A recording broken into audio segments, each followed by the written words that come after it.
Ihdina as-sirat al-mustaqim. Ihdina, déjà, il y a la notion de l'hidayah. Et ça va, c'est en lien avec tout le reste de la sourate. Vous savez que certains disent que certains lecteurs, d'ailleurs pour certains rapporteurs, disaient Irshudna. Alors on sait que c'est finalement, pour Ibn Mas'ud, c'était une manière d'interpréter le Coran quand il disait Irshudna. Mais en vérité, il y a une distinction entre Ar-Rashad et le Hidayah. On l'avait vu l'année dernière avec certains qui étaient dans les cours. C'est quoi la distinction?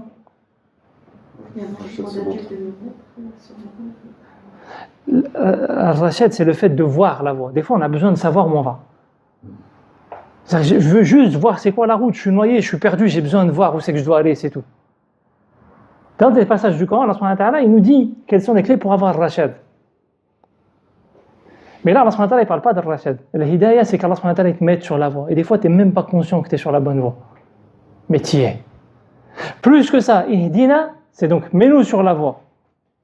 As-sirat al-mustaqim. As-sirat, il aurait pu dire as-sabil. As-sirat, même la racine étymologique, c'est avaler. Ça insiste sur cette notion que ça va nous ramener vers une dimension du cœur. Et l'istiqama, c'est la rectitude intérieure. C'est même pas la rectitude dans le comportement. L'istiqama, c'est une rectitude de cœur d'abord. Mets-nous sur la voie où on va avoir une vraie rectitude de cœur. Parce que parfois nos intentions elles dévient. Parfois on cherche plus notre intérêt personnel. Parfois on cherche plus notre confort personnel. Parfois on cherche plus nos passions. Parfois on cherche plus nos croyances à nous que les croyances du prophète alayhi salatu wassalam. Ihdina as-sirat al-mustaqim, c'est mets-nous sur la voie où notre cœur puisse se détacher de toutes ces fausses croyances, de toutes ces fausses illusions, de toutes ces fausses passions, de toutes ces fausses-là, pour qu'on arrive à s'attacher vraiment à la rectitude de ce message qui est vraiment libérateur, qui est vraiment épanouissant, qui est vraiment source de bonheur.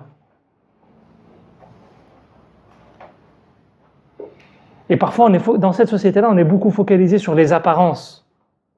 Comment être musulman par les apparences, pour se rassurer d'être un bon musulman. Et Allah subhanahu wa ta'ala, dans cette sourate-là, il nous dit, certes, il y a des apparences, certes, il y a un code social, certes, il y a un code juridique.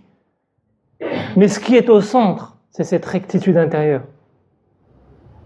Parce que ces apparences-là, tu pourras les respecter. Ou même mettre même à l'opposé, en t'inventant plein d'arguments pour justifier que tu te mets à l'opposé de la voie du prophète, des enseignements du Coran. Tu vas t'inventer tous les arguments que tu veux. Ou tu vas les suivre à la lettre, en pouvant te rassurer comme tu veux. Mais à l'intérieur, ça ne garantit rien. Ce qui est la clé de pouvoir vraiment le respecter, c'est cette libération à l'intérieur. Ou Allah subhanahu wa ta'ala, il te met, parce que tu sais que par toi-même, à un moment donné, tu n'y arrives pas à trouver cette rectitude à l'intérieur. Que tu as des tentations, que tu as des faiblesses, que tu as tout ce que tu veux, et on est tous comme ça. Il n'y en a pas un là qui peut se dire, moi c'est bon, j'y suis arrivé, je suis meilleur que les autres. On est tous. Aucun d'entre nous n'est un prophète. Le prophète, alayhi salatu wassalam, Inch'Allah, il sera notre intercesseur. Inch'Allah, on le rejoindra tous ensemble, qu'Allah nous réunisse avec lui, Yawm al-Qiyamah.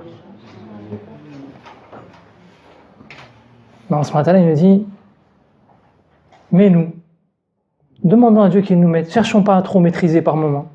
Juste, on va demander à Dieu qu'il nous mette sur cette voie de la rectitude intérieure. Parce que par nous-mêmes, c'est difficile.